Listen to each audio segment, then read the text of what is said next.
Alléluia, gloire à Dieu. J'espère que tout le monde va bien. Je vous dis bonjour ou je vous dis bonsoir. Cela dépend de l'heure à laquelle vous me recevez. Alors, notre cours d'aujourd'hui, comme Dieu fait grâce, toujours nous avons de nouvelles têtes, nous avons de nouvelles sœurs, nous avons de nouveaux frères qui sont parmi nous. Et donc, je me permets toujours de rappeler ce que nous sommes en train de voir actuellement.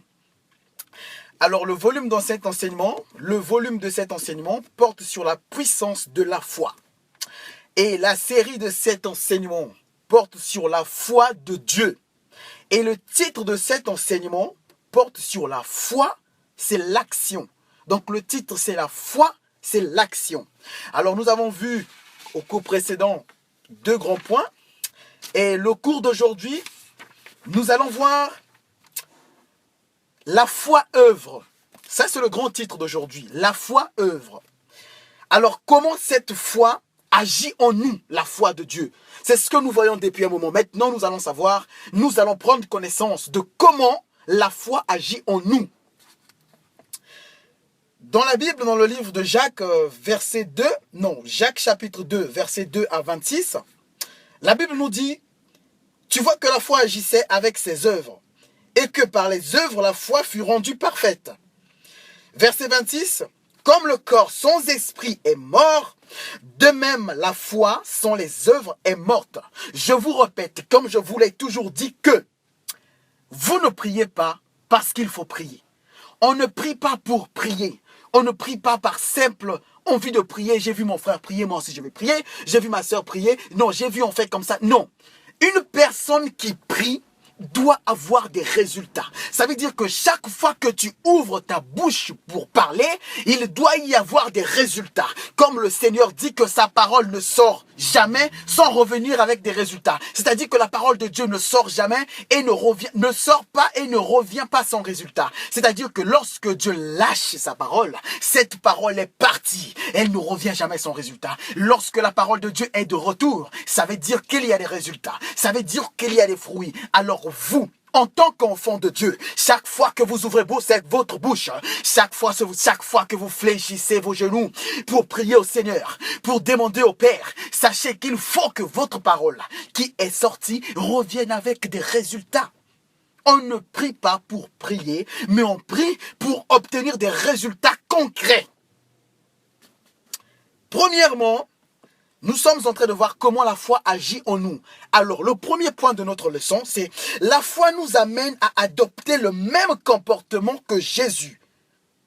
La foi nous amène à adopter le même comportement que Jésus. Jésus est la parole de Dieu. Il est donc la foi. Vous allez me dire, mais comment Jésus est la parole de Dieu? La Bible dit dans Jean 1, verset 1, au commencement était la parole. La parole était avec Dieu et Dieu était la parole. Et un peu plus loin, la Bible nous dit que celui qui a vu le Fils a vu le Père. Or, qui est le Fils? Le Fils, c'est Jésus. Et qui est le Père? Le Père, c'est Dieu. La Bible qui dit, celui qui a vu le Fils a vu le Père. Et si Dieu est la parole, ça veut dire que Jésus-Christ qui se réfère à Dieu, Jésus aussi est la parole. Et Jésus est la parole de la foi. Qui a vu le Fils a vu le Père. Qui a vu Jésus a vu Dieu. Et qui a vu Jésus a vu la parole. Parce qu'au commencement était la parole était avec Dieu. Et donc Jésus-Christ qui se réfère à Dieu était la parole de Dieu. Jésus-Christ est la foi. Alors, adopter le même comportement que Jésus, c'est adopter la façon de faire de Jésus. Adopter l'attitude de Jésus. Adopter la pensée de Jésus. Jésus croyait qu'il était possible de nourrir 5000 hommes avec 3 pains et 2 poissons. Il l'a fait. Jésus-Christ vous dit que vous qui m'écoutez, vous êtes capable de guérir une personne avec vos paroles. Vous êtes capable de sauver votre famille avec vos prières. Vous êtes capable parce que la parole dit que tout est possible à celui qui croit. Jésus-Christ qui est mort à la croix et ressuscité parmi les hommes croit que vous êtes capable. Alors vous devez adopter l'attitude de Jésus et croire que vous, chrétiens, qui croyez en Jésus, qui basez votre foi sur Jésus, vous êtes capable. C'est cela, adopter l'attitude de Jésus. Jésus croyait que tout était possible à celui qui croyait. Alors vous, en adoptant l'attitude de Jésus, vous croyez que tout vous est possible puisque vous croyez. Deuxièmement, La foi a toujours une parole de Dieu sur laquelle se baser. Alors là, il y a des choses à dire. La foi a toujours une parole de Dieu sur laquelle se baser. Écoutez, nous allons tous à l'église, nous entendons tous la même parole, mais pour certaines personnes, ce qui sort de la bouche de pasteur semble être déjà du déjà vu, semble être du déjà vécu ou semble être du déjà connu. Mais pour certaines personnes, cela se refait comme une révélation, cela se refait comme une découverte. Alors toi qui reçois cette parole, qui trouve que c'est une révélation pour toi, tu la retiens dans ton cœur. Et sache qu'au moment où tu retiens cette parole et que tu crois en elle, désormais Dieu se sent responsable de l'accomplir pour toi. Parce que, n'oubliez jamais, chaque chrétien forme une équipe avec Jésus. Chaque chrétien forme une équipe avec Dieu. C'est-à-dire que dans notre équipe, là, chacun de nous a un rôle bien précis. C'est un duo. Le chrétien et son Dieu. Son Dieu, c'est Jésus. Alors le chrétien, son devoir dans cette équipe, c'est croire. Et Dieu, son devoir dans notre équipe, c'est-à-dire un duo, le devoir de Dieu, c'est exaucer notre prière. Tu formes équipe avec Jésus, toi, on n'a pas besoin de ta force. La Bible dit que ce n'est pas par votre force, ce n'est même pas ni par vos capacités, mais c'est par la grâce du Seigneur.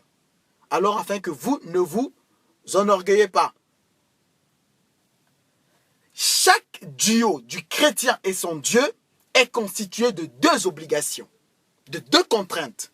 Le chrétien croit et Dieu exécute sa foi. Alors tant que toi tu ne crois pas, tu ne fais pas ta part de choses, Jésus ne fera pas sa part de choses. Parce que tu dois croire pour inciter Jésus à agir dans ta vie. C'est que tant que tu ne crois pas, retiens cela. Tant que tu ne crois pas, Jésus n'agira pas dans ta vie. La Bible dit la foi vient de ce qu'on entend et ce qu'on entend c'est la parole de Dieu. Mais comment tu vas commencer à faire pour croire? Non, mais c'est qu'il faut que tu commences par écouter l'enseignement. Il faut que tu commences désormais par ouvrir tes oreilles, recevoir l'enseignement. Et cet enseignement qui est la parole de Dieu commence à apporter en toi la foi. Et à partir de cette foi, désormais, tu verras l'action de Jésus dans ta vie. Tant que tu ne crois pas, écoute mon frère, ma soeur, il n'y a pas d'action de Dieu pour toi. Crois et tu verras le Seigneur agir dans ta vie. Écoutez, la foi non basée sur une parole n'est pas de Dieu. C'est de la folie. La foi de Dieu qui n'est pas basée sur une parole, c'est de la folie. Chaque chrétien a sa Bible. Je vous dis, si je vous pose la question, quel est le verset dans la Bible qui éveille votre foi? Vous me donnerez certainement un verset, mais je vous assure que votre verset n'est pas le même que le mien. Chacun de nous a une parole de Dieu qui incite sa foi. Chacun de nous a une parole de Dieu qui met en œuvre sa foi. Et la parole à laquelle tu crois, c'est cela qui incitera l'action de Dieu dans sa vie. Parce que Dieu se sent désormais responsable d'accomplir cette parole que tu as reçue par la foi. Par la foi. Par la foi.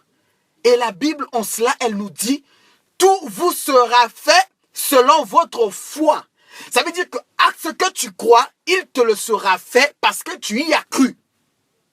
Si tu reçois une parole dans la Bible, tu y mets ta foi, Dieu l'accomplira pour toi parce qu'ils se sont désormais responsables d'accomplir sa part de choses. N'oubliez jamais, un chrétien et son Dieu, un chrétien et son Dieu forment un duo. Le chrétien croit et Dieu exauce sa foi. Et troisième point, la foi produit des convictions inébranlables basées sur la parole de Dieu. La foi produit des convictions inébranlables basées sur la parole de Dieu.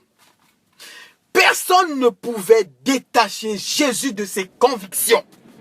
Les convictions étaient Jésus et Jésus était les convictions parce qu'elles étaient appuyées sur la vérité de Dieu et non par les informations temporaires et changeantes. Vous avez les convictions, mais désormais vos convictions doivent être basées sur la parole de Dieu et non pas sur ce que vous a enseigné la télé, et non pas sur ce que vous a enseigné ce monde, et non pas sur ce que vous a enseigné la mode, et non pas pour ce que vous a enseigné la télévision une fois de plus. Mais basez votre foi sur la parole de Dieu. Vous savez, nous qui évangélisons, Nous évangélisons parce que nous avons la ferme conviction que nous sommes sauvés. Et par amour, comme la Bible dit, aimez-vous les uns les autres, nous allons évangéliser afin que les autres prennent connaissance de la parole parce que nous croyons qu'en recevant la parole, eux aussi ils seront sauvés. Je vous assure que si tu n'as pas la ferme conviction que tu es sauvé, tu ne peux pas évangéliser quelqu'un.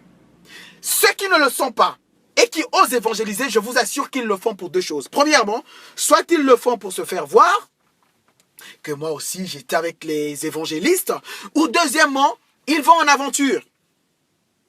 Si tu n'as pas la certitude que toi-même tu es sauvé, tu ne peux pas oser aller sauver l'autre. Parce que la Bible dit, un aveugle ne peut pas conduire un autre aveugle. Parce que si tu te reconnais en tant qu'aveugle, tu ne peux pas prendre la responsabilité de conduire un autre aveugle. Vous chuterez vous deux dans un trou. Vous chuterez dans la fosse. Voilà pourquoi celui qui a la ferme conviction qu'il est sauvé, désormais il peut se lever de ses deux pieds et aller apporter la parole aux autres parce qu'il sait que les autres, en recevant cette parole qui lui a donné la vie, donnera également la vie aux autres. Quatrième point, la foi respecte la souveraineté de Dieu. Alors il y a des choses à se dire ici.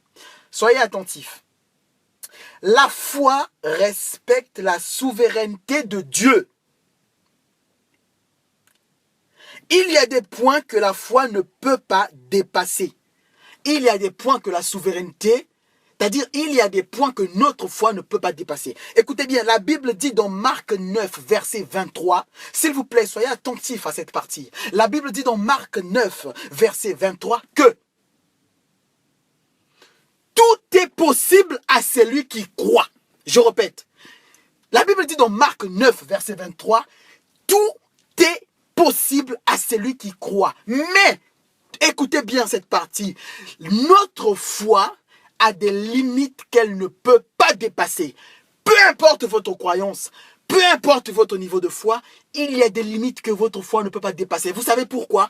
Parce que Dieu le Créateur, le propriétaire de la foi, la base de la foi, c'est t'approprier certaines limites dans la vie, certaines limites dans l'univers, qui ne sont propres qu'à lui. Et vous, malgré votre niveau de croyance, vous ne pouvez pas atteindre ce niveau parce que Dieu se l'est approprié.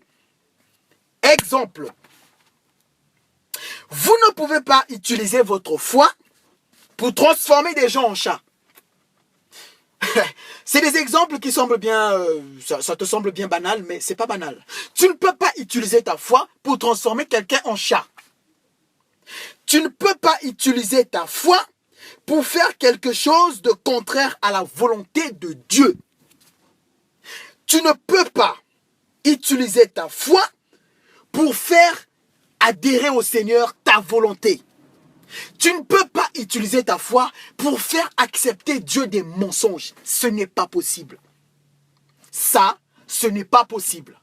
Alors, comprenez ceci que notre foi, bien qu'elle mette tout en œuvre, mais notre foi ne peut pas dépasser la volonté de Dieu. Parce que la Bible dit que le Seigneur est l'alpha et l'oméga. Ça veut dire que tout ce qui se fait est clôturé par la parole de Dieu. Nous ne pouvons pas aller au-delà. Alors nous allons croire à ce que le Seigneur nous a donné la capacité de croire. Mais votre foi ne vous permettra jamais de transformer quelqu'un en chat. Pourquoi?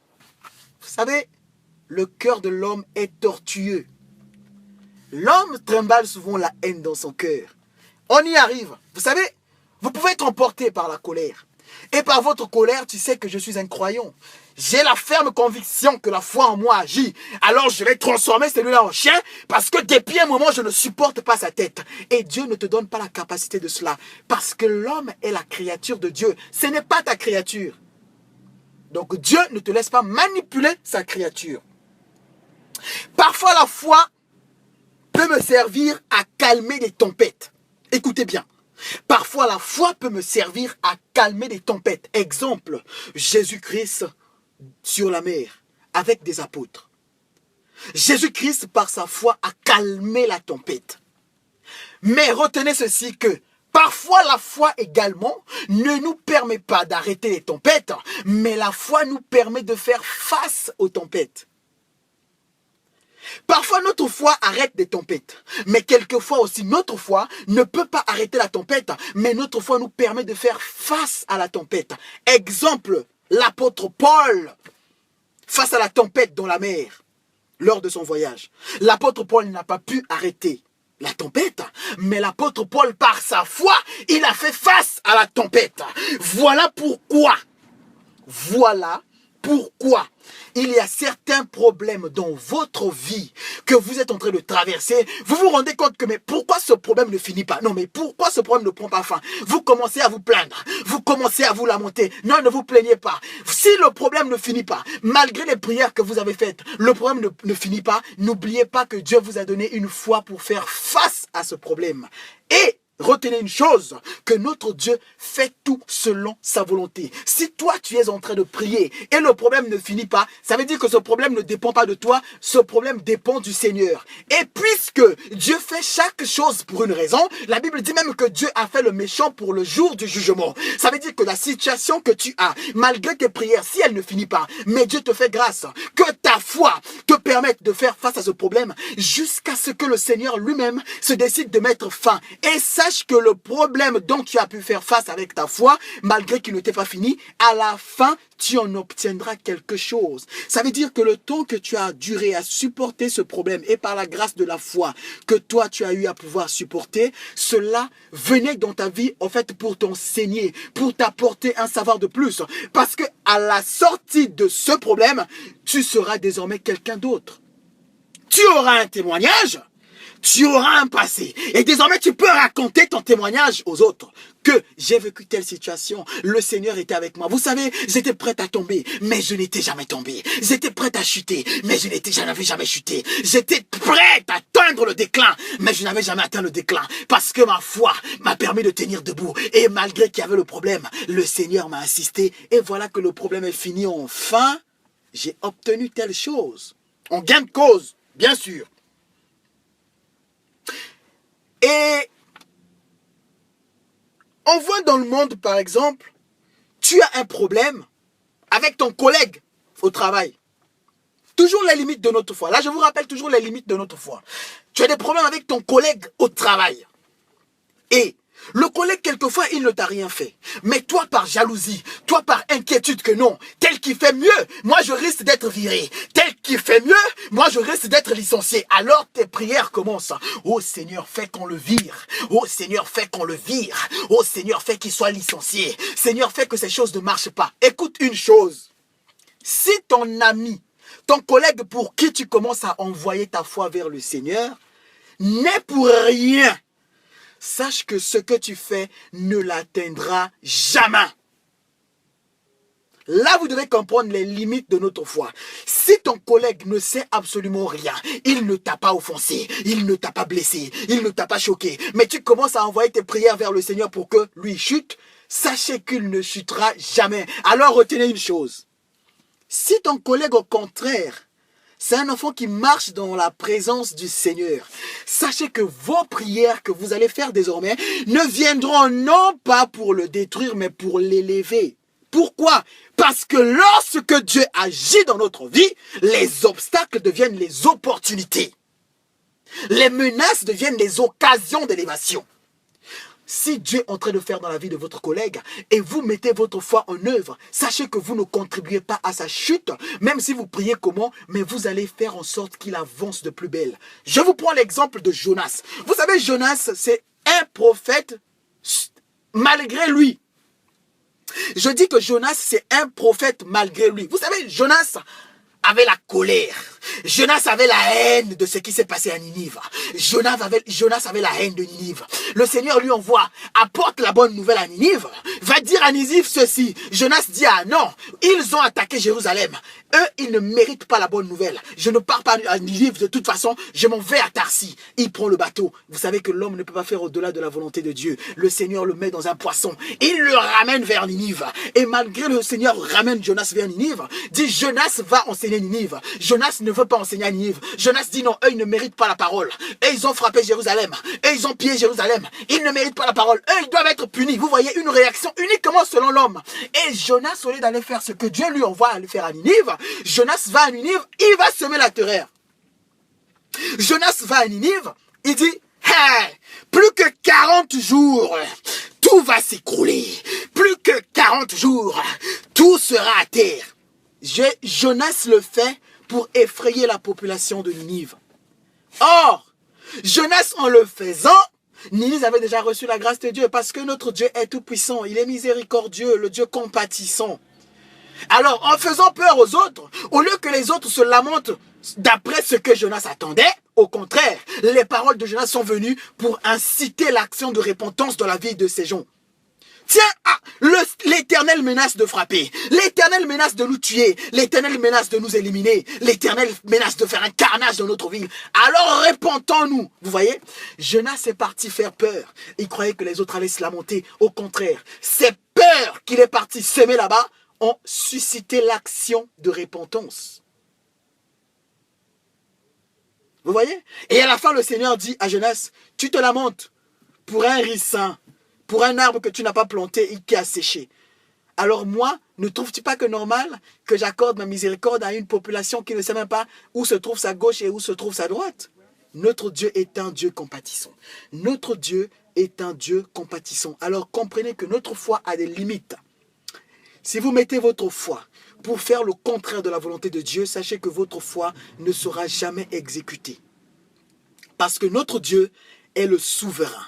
Il y a des limites qu'il a mises que notre foi ne peut pas déborder. Alors, si vous priez pour voir quelqu'un chuter, sachez que vous priez pour son élévation. Je vous prends l'exemple une fois de plus, l'exemple de Mardochée. Avec Amon. Amon a tout fait pour que Mardochée tombe. Tous les pièges qu'il a tendus, il a même préparé quelque chose pour pendre Mardochée. Mais sachez qu'Amon lui-même, il a été pendu par sa propre corde. Parce que Mardochée n'était absolument pour rien. Alors notre foi, une fois de plus, respecte la souveraineté du Seigneur. Le point 5. La foi fait que vous soyez positif et optimiste. Je vous l'avais dit déjà que tu n'es pas obligé de passer 1 an avec quelqu'un. Tu n'es pas obligé de passer 5 mois avec quelqu'un pour savoir l'état de foi de la personne envers qui tu vis. 2 mots, 3 mots sortis de la bouche de cette personne, tu sais à qui tu as affaire. Pourquoi ? Parce qu'une personne qui croit parle de ce qu'elle croit. Et la foi en nous nous rend positifs. La foi en nous nous rend optimistes. L'une des actions de la foi dans notre vie, c'est de nous donner une vision positive des choses. C'est de nous donner une vision positive de l'avenir. C'est de nous donner une vision positive de la vie. Quand je sais que la promesse de Dieu va s'accomplir dans ma vie, ça veut dire que ma foi est à l'œuvre. Quand vous savez, madame, que vous allez vous marier, quand vous savez, monsieur, que vous allez vous marier, ça veut dire que votre foi est à l'œuvre. Si vous savez, quand vous avez la ferme conviction que vous trouverez votre job, que vous trouverez votre travail, que vous trouverez votre emploi, ça veut dire, madame, ça veut dire, monsieur, que votre foi est à l'œuvre. Voilà pourquoi tu ne peux pas être négatif s'il y a la foi qui siège en toi. Parce que l'une des principales actions que la foi incite dans notre vie, c'est de nous rendre optimistes et positifs. Point 6. La foi fait que vous constatiez, mais que la foi fait que vous ne constatiez pas, mais que vous appelez à l'existence. Vous savez, le propre de l'homme, c'est la constatation. L'homme aime bien constater, mais retenez une chose, que le constat est passif et la foi est active. En tant qu'homme, quand tu te réveilles le matin, je sens que ma journée va mal se passer. Ah, je sens qu'il va se passer quelque chose. Je sens qu'il va se passer... Tu es en train de constater et tu restes passif. Tu as fait le constat et tu observes. Alors que la foi est active. Quand tu commences à constater que, oh non, dans le nom de Jésus, dans le nom de Jésus, ma journée va bien se passer. Même si j'ai mal aux pieds, dans le nom de Jésus, je sais que je vais marcher. Même si j'ai mal au genou, dans le nom de Jésus, je sais que j'irai faire mon sport. Tu ne peux pas rester bouche bée s'il y a la foi. Parce que la foi en nous rend actifs. La constatation rend l'homme passif. Sans action, tu constates seulement, oui tiens, les choses vont mal se passer. J'ai comme l'impression que je vais échouer. Tu ne fais que constater. Or, la foi en toi te rend active. Oh, dans le nom de Jésus, l'examen que je passe, je sens que je vais être même premier. Dans le nom de Jésus, ce que je fais va réussir. Dans le nom de Jésus, je suis appelé à triompher. Dans le nom de Jésus, je suis appelé à avoir le succès. Tu ne constates pas l'échec. Tu ne constates pas la déchéance. Mais tu commences à déclarer. Tu deviens actif dans le nom de Jésus. Ce que je ferai aboutira. C'est ça la foi. La foi nous rend actifs. La foi fait que vous ne constatiez pas, mais que vous appelez les choses à l'existence. Notre Dieu le Créateur au début, la Bible dit la terre était vide, informe. La terre était informe et vide. Il y avait des ténèbres qui régnaient sur la surface de la terre. Écoutez, Dieu n'a pas dit, tiens, il y a le noir sur la terre. Dieu ne constate pas. Oh, que la lumière soit! Et la lumière fut. Parce que notre Dieu a de la foi et notre Dieu est actif. Dieu n'a pas constaté les ténèbres, mais Dieu a fait appel à la lumière. Dieu n'a pas constaté, tiens, il manque un peu de lumière sur la terre. Non, que la lumière soit et la lumière fut. Ne constatez pas, mais passez à l'action, s'il vous plaît. Passez à l'action, s'il vous plaît. Passez à l'action, s'il vous plaît. 7e point, la foi fait que vous preniez des risques. La foi fait que vous preniez des risques. Écoutez, les risques pris sur un coup de tête sont dangereux et finissent souvent en échec. Les risques pris par vos sentiments, les risques pris par votre délire, les risques pris par votre folie, écoutez, sont souvent dangereux. Les risques pris par vos désirs sont souvent dangereux et finissent par l'échec. Mais les risques pris basés sur la parole de Dieu, je répète, les risques pris en étant basés sur ce que la Bible enseigne sont un challenge. Je répète que sont un challenge et se terminent en victoire. C'est-à-dire quand tu prends un risque basé sur ce que t'a enseigné la Bible, ce n'est plus un risque, ça devient un challenge. Et étant donné qu'avec Dieu, notre Dieu le Créateur, nous ne combattons pas pour la victoire, mais nous combattons dans la victoire. Ça veut dire que quand tu prends des risques basés sur la parole de vie, basés sur la parole de foi, ce ne sont plus des risques, ça devient un challenge. Et un challenge est là pour être remporté. Les risques que vous prenez sur un coup de tête sont dangereux et finissent souvent en échec. Mais les risques que vous prendrez parce que vous avez pris connaissance de la parole de Dieu et à partir de votre foi, vous prenez des décisions, sachez que ce ne sont plus des risques, mais ce sont des challenges prêts à être remportés et d'ailleurs déjà remportés parce que dans Jean 19 verset 30, Jésus-Christ sur la croix après avoir souffert, après avoir saigné a dit tout est accompli. Ça veut dire que toute bataille que vous rencontrez sur terre, mettez-le en tête que ça a déjà été accompli. Voilà pourquoi vous ne combattez pas pour la victoire, mais vous combattez dans la victoire. Parce que Jésus a déjà tout accompli. Amen. Ok, alors, l'exemple des risques pris sur la foi, l'exemple d'Abraham. Le monsieur se réveille un bon matin, on dit quitte ton pays, va vers la terre où je te conduirai. Il ne sait pas où il va. Il ne sait pas dans quelle direction il va, mais il y va. Vous voyez, c'était pas sa pensée. Abraham ne s'est pas réveillé, non, tiens, je change de terre. Non, Dieu l'a envoyé. C'est-à-dire par la foi d'Abraham, il dit j'y vais. L'Éternel mon Dieu, c'est un bon Dieu. L'Éternel mon Dieu, c'est un Dieu bon. L'Éternel mon Dieu, c'est un Dieu tout-puissant. Ce n'est pas un homme pour mentir. Ce n'est pas le fils d'un homme pour se repentir. Il veille à sa parole jusqu'à ce qu'il l'accomplisse. Vous voyez, Dieu veille à sa parole. C'est que Abraham avait la foi. Il a dit j'y vais parce que le Seigneur m'envoie. Et il est parti. Il a réussi. Il a mis pied sur la terre promise. Et il a retenu. Et il a obtenu. Parce que ce n'était pas un risque pris sur un coup de tête, mais un risque pris sur la foi basée sur la parole de Dieu. Le point 8. La foi fait que vous n'abandonniez jamais. La foi fait que vous n'abandonniez jamais. Un chrétien de foi fixe un objectif avec sa foi et ne lâche pas tant que cela n'est pas accompli. Il ne lâche pas tant que cela n'a pas été exaucé. Lorsqu'un chrétien prend une décision, oh, dans le nom de Jésus, je vais accomplir ceci. Tant que les résultats ne sont pas là, il ne lâche pas.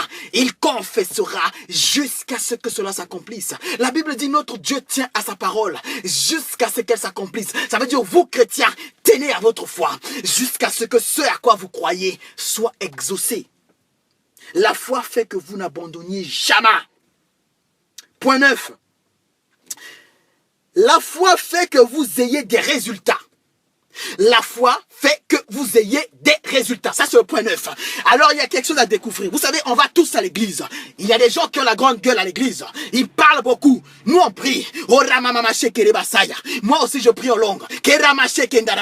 Ok, très bien. D'accord, tu pries. Mais je dis toujours,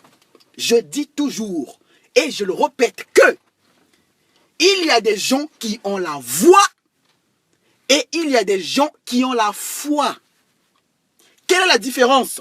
Les gens qui ont la voix passent tout leur temps à parler. Moi je crois, moi je crois, moi je crois en Dieu. Je connais tant de versets, je connais tant de textes bibliques. D'accord. Mais montre-moi les œuvres de ta foi. Niet, il n'y a rien. Tout ce qu'il a, c'est la parole. Il parle, il parle, il parle, il parle. On n'a jamais rien vu. Il parle, il fait le bruit. Moi, je prie chaque dimanche. Chaque dimanche, je suis à l'église. Où sont les résultats de ta foi? Niet. La Bible dit, la foi sans les œuvres est morte, tout comme le corps sans esprit est mort. Alors, ceux qui ont la foi sont caractérisés par les œuvres. Ceux qui ont la voix sont caractérisés par la grande gueule. Ils ne font que parler. Qu'est-ce qu'il veut montrer? Moi aussi, je connais les textes bibliques. Qu'est-ce qu'il veut montrer? Moi aussi, je sais prêcher la parole. Mais où sont tes œuvres? Niet, rien. Mais celui qui a la foi, il fait la différence par les œuvres. Tu crois? Montre-moi tes œuvres. Et moi, je crois, je te montre mes œuvres dans le nom de Jésus et tu vas apprécier. Tu comprendras que ma vie est un témoignage. Un témoignage non pas pour me prendre la tête. Un témoignage non pas pour me gonfler. Un témoignage pour que les autres se convertissent au Seigneur. Parce que Dieu dans leur vie apporte du témoignage. Jésus dans la vie de chaque chrétien apporte du témoignage. Jésus dans la vie de quiconque apporte du témoignage. Ça veut dire que si toi tu es en Jésus, il faut qu'il y ait du témoignage. Jésus ne peut pas te laisser comme ça. Quand il entre dans une vie, il ne sort pas sans laisser des traces. Chaque personne qui a reçu Jésus réellement dans sa vie a un témoignage. Et il y a des œuvres.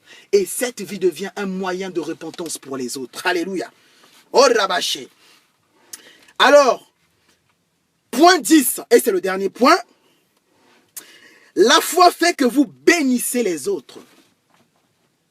La foi fait que vous bénissez les autres. Nous sommes en train de voir comment la foi agit en nous. Et ça, c'est le dernier point, le point 10. La foi fait que vous bénissez les autres. Alors, retenez ceci, que ce que Dieu vous donne, ce que vous obtenez de Dieu, n'est pas dans votre vie pour que vous vous gonflez. Ce que vous obtenez de Dieu n'est pas dans votre vie pour que vous vous preniez la tête. Ce que vous obtenez de Dieu vient dans votre vie pour que vous aidez les autres, pour que vous bénissez les autres. Jésus-Christ, le Tout-Puissant sur la terre, il avait tout pouvoir. Il ne s'est pas servi de son pouvoir pour se créer des meilleurs plats et manger lui-même. Jésus ne s'est pas servi de son pouvoir pour se créer des hamburgers et manger lui-même. Jésus ne s'est pas servi de pouvoir pour s'acheter des limousines pour lui-même. Jésus ne s'est pas servi de son pouvoir, pour Jésus ne s'est pas servi de son pouvoir pour pouvoir créer des choses pour lui-même et pour se faire voir. Non, Jésus s'est servi de son pouvoir pour bénir les autres. Jésus s'est servi de son pouvoir pour sauver les autres. Jésus s'est servi de son pouvoir pour guérir les autres. Jésus ne s'est pas servi de son pouvoir pour aller se balader dans les nuages lui-même. Non, Jésus s'est servi de son pouvoir pour sauver des vies. Jésus s'est servi de son pouvoir pour nourrir 5000 hommes avec 3 pains et 2 poissons. Ça veut dire que toi aussi, tout pouvoir, toute bénédiction, toute grâce que tu reçois dans ta vie, ce n'est pas pour que tu te gonfles avec, c'est pour que tu bénisses les autres. Amen. Voilà nos 10 points d'aujourd'hui. Et voilà donc l'Éternel Père, nous bénissons ton nom Seigneur parce que tu es Dieu. Père éternel, la foi qui brûle en nous aujourd'hui veut produire des œuvres. Veut produire des œuvres du fruit Seigneur. Nous voulons porter du fruit pour l'œuvre. Nous ne voulons pas arriver devant toi Seigneur, l'autre panier vide. Tu nous as envoyés Seigneur, allez-y porter du fruit. Nous porterons du fruit pour l'œuvre Seigneur. Et nous nous présenterons devant toi notre panier plein Papa. La foi est en nous et elle agit. La foi est en nous et elle nous rend positifs. La foi est en nous et elle nous rend désormais optimistes, Papa. Nous ne voyons plus l'échec, mais nous voyons la réussite en toutes choses et en tout point. Seigneur, tu es le Dieu tout-puissant, Papa. Par notre foi, désormais, nous te donnons accès à notre vie, Seigneur. Toi, le Créateur, viens créer, Papa. Viens créer, afin que nous puissions voir désormais les œuvres de ta main dans notre vie. Dans le nom puissant de Jésus-Christ, nous avons ainsi prié. Amen.